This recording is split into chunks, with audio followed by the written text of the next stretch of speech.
Hello friends, आपल्या सर्वांची आवडती मालिका वचन दिले तू मला या मालिकेच्या आजच्या सोमवार 18 मेच्या एपिसोडमध्ये एकानंतर एक जबरदस्त ट्विस्ट आले आहेत. फ्रेंड्स, तसं तर आजचा एपिसोड खूप भारी होता. ऊर्जाने या विजयाच्या नाकावर टिच्चून एक नंबर स्वयंपाक बनवला.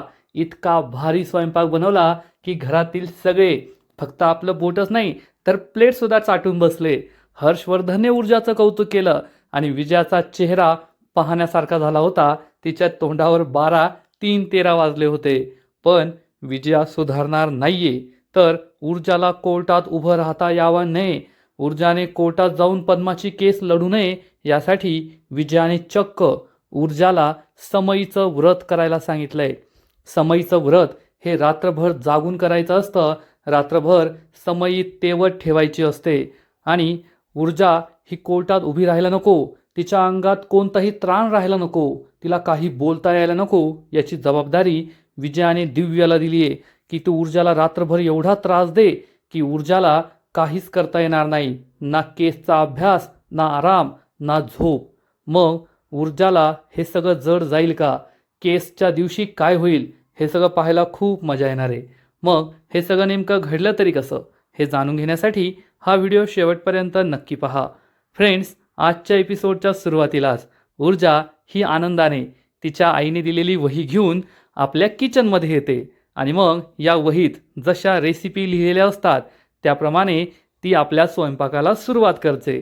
ऊर्जाचा उत्साह हा पाहण्यासारखा असतो. आता आपल्याला नक्की स्वयंपाक जमेल म्हणून ती खूप खुश असते. आणि इकडे अर्पिताची आई ही जिन्यावरून खाली येते तेव्हा आमदार शिर्के तिला विचारतो, झाली का अर्पिता शांत? आई सांगते, हो ती शांत झाली आहे, पण ती नेहमी लग्नाबद्दलच बोलत असते. विक्रांत चिडून म्हणतो, ओ पप्पा, तिला आहे ना चांगल्या डॉक्टरांकडे घेऊन जा, तिचा वेडेपणा वाढतच चाललाय. आमदार शिर्के चिडून म्हणतो, ए तू गप्प बस, अर्पिताबद्दल वेडवाकडं बोलायचं नाही. तर विक्रांत चिडून म्हणतो, तुम्ही माझ्यावर का ओरडताय? हे जे काही झालंय ना ते फक्त तुमच्यामुळे झालंय. तुमच्यामुळे अर्पिताची अशी अवस्था झाली आहे. आमदार शिर्केला मोठा धक्काच बसतो. आमदार शिर्के विचारतो, हे काय वेड्यासारखं बडबडतोय? माझ्यामुळे तिची अवस्था झाली आहे का? तर विक्रांत म्हणतो, हो तुमच्यामुळे तिची अवस्था झाली आहे. तुम्ही जर तिला शौर्याच्या लग्नात घेऊन गेले नसता तर हे सगळं घडलंच नसतं. तर आमदार शिर्के म्हणतो, आणि मग येथे काय करायचं होतं? मी तिला असं रडू द्यायचं होतं का? विक्रांत चिडून म्हणतो, अहो मग तेथे लग्नात जाऊन तरी काय केलं? तुम्ही तिला लग्नात घेऊन गेला त्यामुळे ती बिथरली, असं वेड्यासारखी वागतीये. नाहीतर घरी रडत बसली होती. रडली रडली असती, शांत झाली असती, त्या शौर्याला विसरून गेली असती. पण हे सगळं तुमच्यामुळे झालंय. आमदार शिर्के खूप चिडतो. पण विक्रांत काही गप्प बसत नाही आणि आमदार शिर्केची बायको विक्रांतची आई विक्रांतला समजवण्याचा प्रयत्न करते. अरे विक्रांत गप्प बस, तोंडाला येईल ते बोलू नको. पण विक्रांत काय ऐकत नाही आणि म्हणतो, का बोलू नको? मी खरं बोलायला घाबरत नाही. आजपर्यंत मी घाबरलो, पण आत्ता मी बोलणार. पप्पा, तुमच्यामुळे हे सगळं झालंय. तुम्ही जर तेथे अर्पिताला नेलं नसतं तर हे झालं नसतं. पण तुमचं कसं आहे ना, मी आमदार दिग्विजय शिर्के, मी काही पण करू शकतो. तुम्ही तुमची नेतेगिरी करत बसले आणि आज त्याचे परिणाम तुमच्या मुलीला भोगावे लागताय. तिला जे वेड लागलंय ना ते फक्त तुमच्यामुळे. आमदार शिर्के खूप चिडतो आणि विक्रांतच्या सनसनीत मुस्काटात मारतो. त्यामुळे सगळ्यांना जबर धक्का बसतो. आमदार शिर्के चिडून म्हणतो, बापावर आरोप लावतोय. अर्पिताची अवस्था माझ्यामुळे झाली आहे, माझ्यामुळे नाही. हे जे काही झालंय ना ते सगळं तुझ्यामुळे झालंय. विक्रांत चिडून म्हणतो, ओ पप्पा, काही पण बोलू नका. मी काय केलंय? माझ्यामुळे काही झालं नाहीये. माझ्यामुळे तो ऊर्जा शौर्य एकमेकांच्या प्रेमात पडले का? आमदार शिर्के म्हणतो, हो तुझ्यामुळे. जर तू त्या मोलकरीण पुरीबरोबर हे धंदे करत बसला नसता ना तर ऊर्जाने त्या मोलकरीण पोरीचं वकीलपत्र घेतलं नसतं. शौर्य आणि तिची भेट झाली नसती. ते दोघे एकमेकांच्या प्रेमात पडले नसते आणि एव्हाना तुमच्या दोघांचं लग्न झालं सुद्धा असतं. तू हा मोठा कांड केलास ना म्हणून हे सगळं घडलंय. विक्रांत चिडून म्हणतो, ठीक आहे, मान्य आहे मला, हे सगळं मी केलंय. पण तुम्ही हे निस्तारण्यासाठी काय केलं? कमीत कमी मी प्रयत्न तरी केले. त्या ऊर्जा शिंदेवर हल्ला घडवला, तिला लाच दिली, त्या पद्मावर हल्ला केला, म्हणजे हे सगळं प्रकरण माझ्या अंगलट येणार नाही. तुम्ही काय केलं? तुम्ही तुमच्या आमदार शिर्के असल्याच्या माजात आणि ते हर्षवर्धन अंकल त्यांच्या युगोमध्ये तुम्ही दोघे काहीच करत नाही. आमदार शिर्के चिडून म्हणतो, अरे मी एवढे प्रयत्न केले म्हणून तो अजून जेलच्या बाहेर आहे, नाहीतर आता जेलमध्ये सडत असता. तुझे सगळे प्रयत्न तर फेल झाले. विक्रांत चिडून म्हणतो, ठीक आहे, माझे प्रयत्न फेल झाले ना, तुमच्या कृपेमुळेच मी जेलच्या बाहेर आहे. मग आता स्वतःच्या पुरीला थोडं बरं करा, तिला एखाद्या वेड्यांच्या हॉस्पिटलमध्ये घेऊन जा, नाहीतर ती लग्नमंडपात नाही तर एखाद्या मेंटल हॉस्पिटलमध्ये दिसेल. असं म्हणून विक्रांत तेथून निघून जातो. आमदार शिर्के खूप चिडलेला असतो, पण विक्रांत जे बोलला ते एकदम योग्य आहे यात शंका नाही. आणि इकडे ऊर्जाचा एकदम फर्मास असा स्वयंपाक सुरू असतो. ऊर्जा गरमागरम पुऱ्या तळते, त्याचबरोबर तिने भाजी बनवलेली असते, पुलाव बनवलेला असतो, खीर बनवलेली असते. आणि इकडे ऊर्जा ही कसा स्वयंपाक बनवत असेल हा विचार करून आजी आणि शौर्य टेन्शनमध्ये असतात. पण तेवढ्यात या जेवणाचा सुगंध हा त्यांच्या रूमपर्यंत पोहोचतो. एकाच वेळेस आजी आणि शौर्यला हा सुगंध येतो. शौर्य खूप खुश होतो आणि म्हणतो, आजी, जेवणाचा किती खमंग सुवास दरवळतोय. तर आजी म्हणते, शौर्य, तुझ्या बायकोला जमलं, तिने एक नंबर स्वयंपाक बनवलाय. हे दोघे एकमेकांना टाळी देतात आणि एकमेकांना घट्ट मिठी मारतात. या दोघांच्या चेहऱ्यावर आनंद ओसंडून वाहत असतो. इकडे दिव्या सुद्धा तिच्या रूममध्ये असते आणि तिला सुद्धा जेवणाचा सुगंध येतो आणि ती विचार करते, अरे यार, ऊर्जाने किती छान जेवण बनवलंय. काय जेवण बनवलं असेल तिने, ज्याचा इतका छान सुगंध येतोय. मला तर आत्ताच भूक लागली आहे. दिव्यासुद्धा खूप एक्सायटेड असते हे जेवण करण्यासाठी. आणि मग ऊर्जा आणि शौर्य सगळा स्वयंपाक डायनिंग टेबलवर ठेवतात. तेवढ्यात हर्षवर्धन, विजया, आदित्य, दिव्या, आजी सगळे तेथे येतात. आणि हा एवढा सगळा स्वयंपाक पाहून सगळे तर खुश होतात, पण दिव्या, हर्षवर्धन, विजया यांच्या तोंडावर मात्र 12 वाजलेले असतात. आणि मग ऊर्जा आणि शौर्य एकमेकांकडे पाहून खूप खुश असतात, हसत असतात. आजी ऊर्जाला सांगते, आधी आपल्या घरातील देवी आईला तू नैवेद्य दाखवू नये. ऊर्जा ही नैवेद्याचं ताट घेऊन जाते आणि अंबाबाईला नैवेद्य दाखवते आणि हात जोडून प्रार्थना करते, देवी आई, आज मी या घरात पहिल्यांदा अन्न बनवलंय, अन्न शिजवलंय. माझ्यावर अशी कृपा कर की जोपर्यंत मी या घरात आहे तोपर्यंत या घरातील कुणीही उपाशी राहायला नको. सगळ्यांची पोटं मला भरता येतील, सगळ्यांच्या आवडीचं जेवण मला बनवता येईल असा आशीर्वाद मला दे. ऊर्जा देवी आईला प्रार्थना करते आणि मग डायनिंग टेबलजवळ येते. तोपर्यंत सगळे जेवायला बसलेले असतात. तेवढ्यात तीर्था तेथे येते आणि विचारते, अरे यार, किती छान वास येतो जेवणाचा. आज मंदा काकूने इतकं काय भारी बनवलंय. तर शौर्य म्हणतो, ए तीर्था, तुझ्या मंदा काकूने नाही तर माझ्या मिसेस बायकोने बनवलंय. हे ऐकून सगळे खूप खुश होतात. ऊर्जा हसत असते आणि म्हणते, तीर्था, आलीस का तू? बस, मी तुम्हाला सगळ्यांना वाढते. शौर्य विचारतो, ऊर्जा, तू नाही खाणार आहेस का? तर ऊर्जा म्हणते, नाही, मी आधी सगळ्यांना वाढते आणि मग जेवते. आणि मग ऊर्जा एक एक करून सगळ्यांना वाढू लागते. सगळ्यात आधी ती आजीजवळ येते, आजीला वाढते आणि मग हर्षवर्धन जवळ येते. हर्षवर्धनकडे ती पाहते. या दोघांमध्ये अजूनही बोलणं सुरू झालेलं नाही आहे. ती हर्षवर्धन जवळ येऊन थांबते. हर्षवर्धन तिला नजरेनेच दे असं सांगतो. ऊर्जा त्याला वाढते. मग ऊर्जा ही विजयाला वाढते. विजयाच्या चेहऱ्यावर तर 12च वाजलेले असतात. या ऊर्जाला काही स्वयंपाक बनवता येणार नाही, तिची फजिती होईल. मग तिला आणखीन 4 गोष्टी सुनावता येतील असं तिला वाटत होतं, पण तिचा चांगलाच पोपट झालेला असतो. तिचा चेहरा पाहण्यासारखा होतो.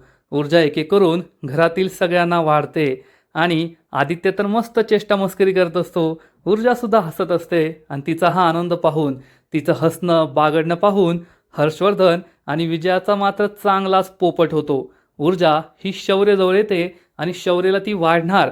इतक्यात शौर्य म्हणतो, ऊर्जा, मला नकोय. हे ऐकून सगळ्यांनाच आश्चर्य वाटतं. विजय आणि हर्षवर्धन विचारतात, का, काय झालं? तुला जेवायचं नाही आहे का?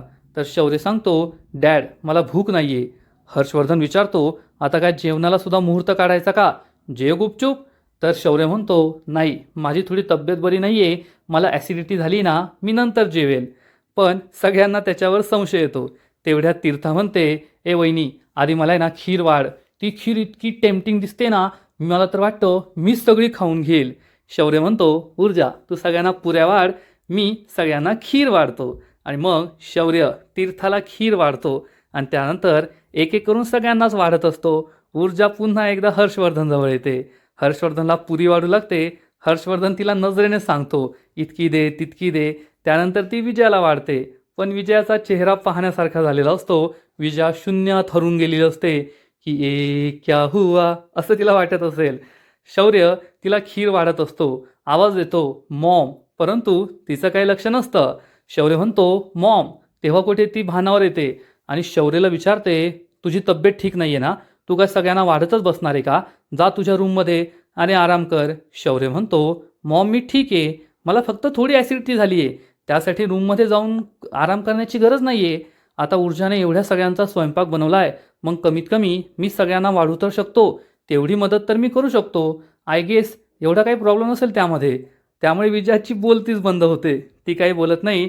आणि मग शौर्य सगळ्यांना खीर वाढतो, सगळ्यांना वाढून होतं. आणि मग सगळ्यात आधी दिव्या ही जेवणाचा घास घेते आणि लगेच म्हणते, एवढं काही खास झालेलं नाही आहे, भाजीमध्ये मीठ कमी आहे.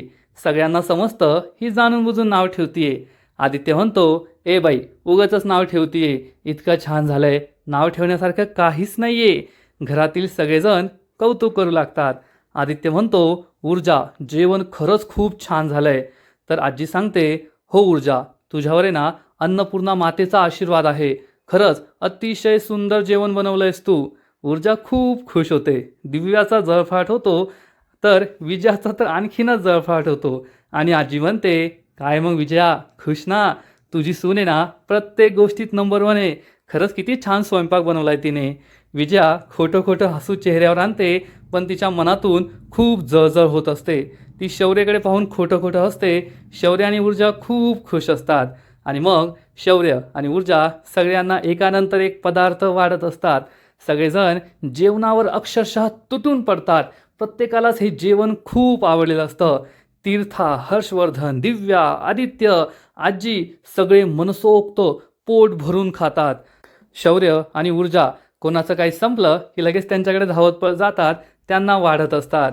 आणि दोघे खरंच खूप खुश असतात. घरातील सगळ्यांना जेवण आवडलेलं असतं. विजयासुद्धा जेवण खाते, तिलासुद्धा ते खूप आवडतं. पण खरोखर स्तुती करण्यासारखं तिचं मन मोठं नाही आहे, ती कोत्या मनाची आहे. आणि मग थोड्याच वेळात सगळ्यांची जेवणं होतात. सगळेजण खुर्चीवरून उठतात. हर्षवर्धन ऊर्जाजवळ येतो. ऊर्जा त्याच्याकडे पाहत असते. आदित्य घाबरतो की आता हर्षवर्धन काय बोलणार. आणि हर्षवर्धन हा ऊर्जाला म्हणतो, स्वयंपाक खूप छान झाला होता, गुड, असं म्हणून हर्षवर्धन तेथून निघून जातो. त्यामुळे विजयाच्या पायाखालची जमीनच सरकते की चक्क हर्षवर्धनने ऊर्जाच्या स्वयंपाकाचं कौतुक केलंय. ऊर्जा आणि शौर्याला खूप आनंद होतो. आणि मग विजया पुढे येते. ऊर्जाला असं वाटतं की आता ही सुद्धा आपलं कौतुक करेल, पण कौतुक करेल ती विजया कसली, तिने तर टोमणे मारण्यात PhD घेतली आहे. आणि विजया ऊर्जाला म्हणते, वकिली नाही जमली तर कमीत कमी केटरिंग तरी करशील. हे ऐकून ऊर्जा, शौर्य यांना मोठा धक्काच बसतो. शौर्य विजयाकडे रागारागाने पाहतो. विजयाला समजतं की याला आपलं सत्य कळेल. त्यामुळे विजया म्हणते, अरे असं काय पाहताय माझ्याकडे, चेष्टा करत होते मी, छान स्वयंपाक झालाय बरं का, असं म्हणून विजया तेथून निघून जाते.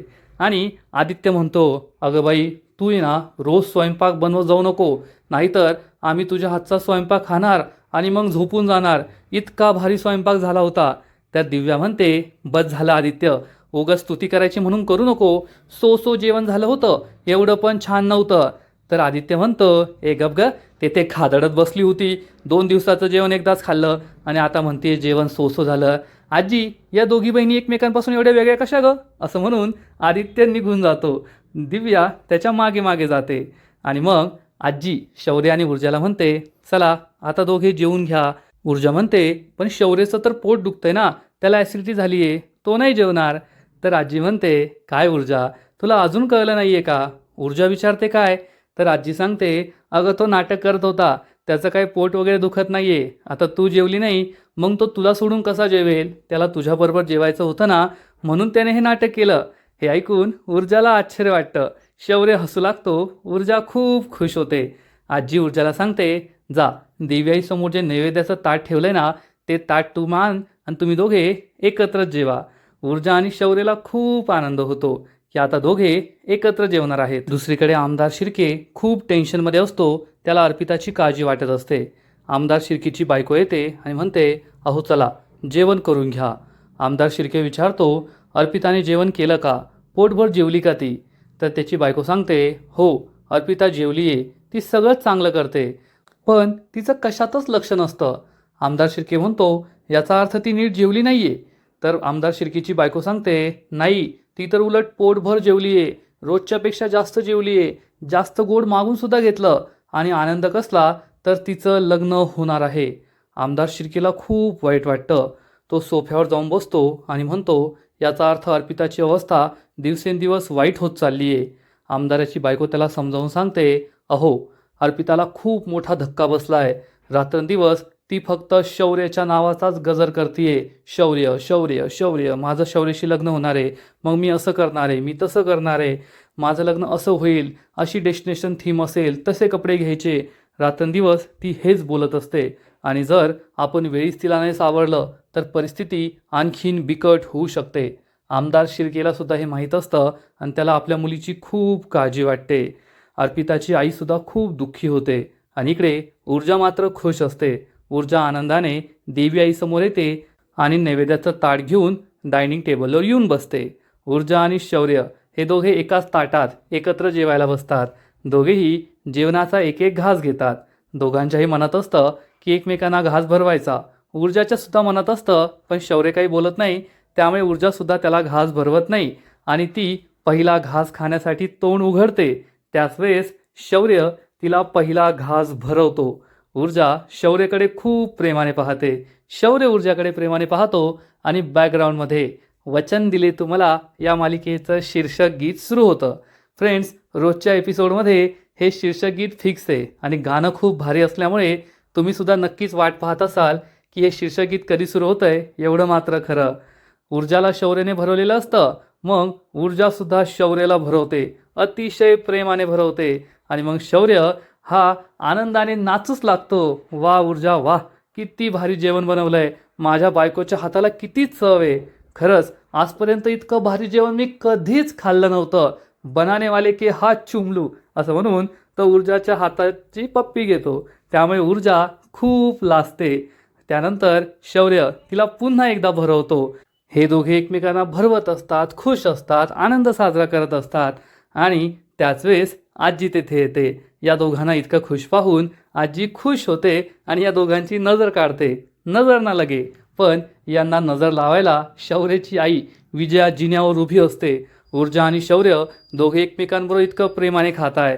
त्यांच्यातलं हे उतू जाणारं प्रेम पाहून या विजयाचा रागसुद्धा उतू जातो. तिचा चेहरा लाल बुंद होतो, डोळ्यातून अशी आग बाहेर येते. या ऊर्जाला खाऊ की गिळू असं तिला झालेलं असतं, पण शौर्यसमोर ती काहीच बोलू शकत नाही आणि आजचा एपिसोड येथेच संपतो. फ्रेंड्स, वचन दिले तुम्हाला या मालिकेचा आजचा एपिसोड खरंच खूप भारी होता. शेवटी ऊर्जावर पूर्वाचे संस्कार आहेत, त्यामुळे ऊर्जाने एक नंबर स्वयंपाक बनवला आणि या विजयाच्या चेहऱ्यावर 12 वाजले. ते पाहायला मजा आली. त्यानंतर ऊर्जा आणि शौर्यने एकत्र जेवण केलं, ते सुद्धा खूप भारी होतं. आजचा एपिसोड तर खरंच भारी होता, पण या मालिकेचा पुढील एपिसोड आणखीन भारी असणारे, आणखीन मोठा ट्विस्ट या मालिकेत येणारे. मग नेमकं घडणार तरी काय? तर फ्रेंड्स, वचन दिले तुम्हाला या मालिकेच्या पुढील एपिसोडमध्ये आपण पाहू की ऊर्जा आणि शौर्य या दोघांवर जळणारी विजया चक्क दिव्याशी हातमिळवणी करेल आणि दिव्याला म्हणेल, मी एक प्लॅन बनवला आहे. दिव्या विचारणार काय? तर विजया सांगेल, आज रात्री मी ऊर्जाला समईचं व्रत करायला सांगणार आहे. यामध्ये रात्रभर समई तेवत ठेवायची असते, समई विसता कामा नये. त्यामुळे ऊर्जाला रात्रभर जागायचं आहे आणि ही जबाबदारी तुझी. तो ऊर्जाला केसचा अभ्याससुद्धा करू द्यायचा नाही, कामसुद्धा करू द्यायचं नाही, झोप घेऊ द्यायची नाही, आराम करू द्यायचा नाही. तिला इतका त्रास व्हायला पाहिजे की जेव्हा उद्या ती कोर्टात उभी राहील, तिच्यात काही त्राण राहिलेलं नसेल, तिच्या तोंडातून एक शब्दसुद्धा बाहेर पडणार नाही. हे ऐकून दिव्या खूप खुश होणार आणि मग विजयाने सांगितल्याप्रमाणे दिव्या ऊर्जाला खूप त्रास देईल. तिला रात्रभर झोपू देणार नाही, तिला रात्रभर केसचा अभ्यास करू देणार नाही. त्यामुळे ऊर्जाला टेन्शन येईल की आता मी केस लढणार तरी कशी. फ्रेंड्स, खरंच ऊर्जाबरोबर जे काही होतं आहे ना, ते अतिशय चुकीचं होतं आहे. ऊर्जाने ही केस संपल्यानंतर लग्न केलं असतं तर बरं झालं असतं असं वाटतंय. शौर्य काय कुकुलं बाळ नव्हता की हर्षवर्धनने त्याला उचलून त्या अर्पिताबरोबर त्याचं लग्न लावून दिलं असतं. तो सुद्धा मोठा आहे, वकील आहे, तो हे सगळं थांबवू शकत होता. पण उगाच भीती दाखवून ऊर्जा आणि शौर्याचं लग्न आजीने लवकर लावून दिलं आणि आता ऊर्जाचं जे मुख्य उद्दिष्ट आहे पद्माची केस, ती केस लढण्यात तिला असंख्य अडचणी येत आहे. तसं तर हर्षवर्धन मोठ्या मोठ्या बाता हाणतो की मला कोणी हरू शकत नाही, मी असा आहे तसा आहे. पण या विजयाच्या मदतीने तो ऊर्जाला खूप त्रास देतोय आणि ऊर्जाला कशी केस लढता येणार नाही याकडेच लक्ष देतोय. आणि ऊर्जाच्या आता शेवटच्या रात्री जे काही हाल झालेत ना, तिला रात्रभर झोप नाही आहे, केसची तयारी नाही आहे, रात्रभर तिने खूप कष्ट केले आहेत. त्यामुळे पद्माच्या केसवेळी जेव्हा ती कोर्टात उभी राहील तेव्हा खरंच तिच्या तोंडातून काही बाहेर पडतं की नाही, ऊर्जाच्या अंगात त्राण राहतात की नाही, ती कशी केस लढणार हे पाहणं खूप इंटरेस्टिंग आहे. तर फ्रेंड्स, तुम्हाला हा जो ट्विस्ट आहे हा ट्विस्ट आवडतोय का, की विजा ही ऊर्जाला इतका त्रास देतीये आणि ऊर्जा सगळं सहन करतीये. ऊर्जाचं नावच ऊर्जा आहे. आपण सगळ्यांना ती आवडते. त्याचं एकमेव कारण म्हणजे ती स्पष्ट वक्ती आहे. ती कधी कोणाचा अन्याय सहन करत नाही. पण आता स्वतःवरच होणारा अन्याय ती सहन करतीये आणि हे पाहून खरंच वाईट वाटतंय, एवढं मात्र खरं. तर फ्रेंड्स, तुम्हाला हा ट्विस्ट आवडतोय का? तुम्हाला काय वाटतं? ऊर्जा या संकटावर मात करून कोर्टात उभी राहणार का? हर्षवर्धनला तोडीस तोड टक्कर देणार का? नक्कीच कमेंट करून सांगा.